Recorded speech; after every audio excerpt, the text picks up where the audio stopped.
Bonjour et bienvenue sur Raconte-moi l'Irlande pour en découvrir toujours plus sur l'Irlande. Avez-vous déjà entendu parler de la légende de la chaussée des géants ? Cette légende est très populaire en Irlande et perdure depuis très longtemps. Cette légende irlandaise, c'est celle de deux géants, l'un en Irlande, l'autre en Écosse, qui auraient construit un passage entre les deux îles dans le but de s'affronter. La chaussée des géants est un site naturel qui existe vraiment et se situe en Irlande du Nord.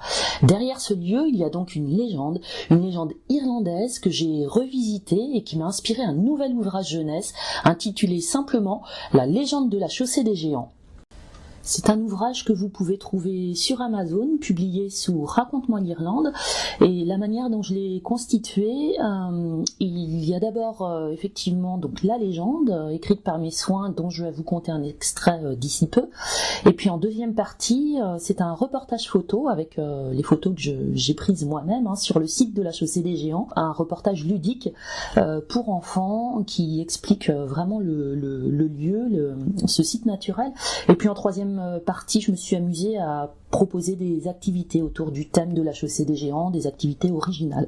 Donc c'est un ouvrage en couleur de 25 pages conçu spécialement autour de cette légende de la chaussée des géants.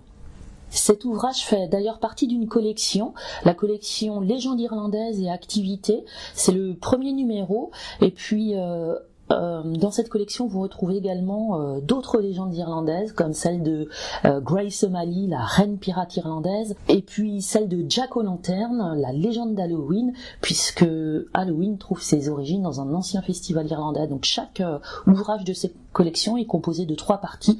D'abord une histoire, une légende, et puis ensuite un reportage ludique agrémenté de photos, et en troisième partie des activités qui sont conçues spécialement autour du thème de la légende. Aujourd'hui, en tout cas, je me concentre sur la légende de la chaussée des géants, dont je vais vous conter un extrait. Alors, installez-vous confortablement, fermez les yeux, pourquoi pas, et puis, vous êtes prêts ? Suivez-moi, je vous emmène tout au nord de l'île d'Irlande, sur la chaussée des géants.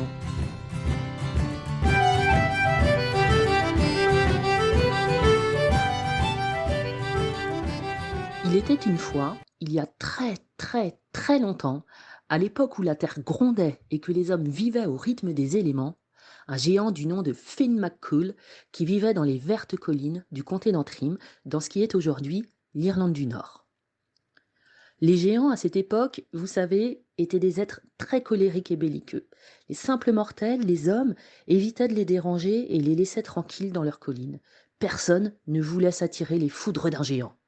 Finn était connu de tous les habitants de l'île d'Irlande, car ce n'était pas un géant ordinaire, c'était le plus fort, le plus féroce aussi. On dit qu'on pouvait entendre sa voix résonner à des kilomètres à la ronde. Sa notoriété était telle qu'elle dépassait les frontières naturelles de l'île, traversait les eaux et se répandait jusqu'en Écosse, où vivaient d'autres géants. Le plus redoutable d'entre eux s'appelait Ben Donner et vivait sur la côte écossaise la plus proche de l'île d'Irlande. Ben Donner n'aimait pas du tout qu'un géant de l'île d'en face lui fasse de l'ombre. Ça le mettait dans une colère folle. Un jour, vert de rage et de jalousie, il proclama « Finn McCool, je te défie, et si je gagne, l'île d'Irlande sera mienne !» Ayant eu vent de cette bravade, Finn se mit dans une colère noire, descendit de ses montagnes en faisant trembler la terre sous ses souliers, se précipita sur la côte et se mit à lancer d'énormes rochers en direction de son rival qui se trouvait sur la côte écossaise. Rappelez-vous, Finn était un géant à la force incroyable et ces rochers n'étaient sans doute pour lui que l'équivalent de grosses pierres pour vous. Sa colère s'atténuant, il s'aperçut que les rochers qu'il avait lancés en direction de l'autre rive s'accumulaient et commençaient à former un passage dans la mer. Bien qu'il n'eût jamais vu le géant écossais de ses propres yeux, il décida donc de continuer ce qu'il avait entrepris et de former un pont entre l'Irlande et l'Écosse qui lui permettrait d'aller défier Ben Donner sans se fatiguer et en gardant les pieds bien au sec. Ben Donner, à qui l'on vint rapporter cela, entreprit lui aussi d'entamer la construction du passage de son côté afin d'affronter Finn au plus vite. Pour nous autres humains, à notre échelle de petits êtres, ces deux côtes peuvent paraître loin l'une de l'autre car elles sont séparées d'environ 20 km. Mais à pas de géant, cela ne représente rien du tout. Il fallut tout de même 3 ou 4 jours à nos 2 géants pour terminer le passage, et tout autant pour reprendre leurs forces, chacun de leur côté. Après un grand souper qui le conduisit vers une longue et reposante nuit de sommeil, Finn McCool se leva au petit matin, embrassa sa femme et lui promit de revenir très vite avec le kilt du géant écossais en guise de trophée. Voilà, c'est tout pour aujourd'hui. C'était un extrait que vous pouvez retrouver en intégralité, je vous le rappelle, dans l'ouvrage intitulé La légende de la chaussée des géants, publié par Raconte-moi de l'Irlande. Quant à moi, je vous retrouve dans un prochain podcast pour en découvrir toujours plus sur l'Irlande.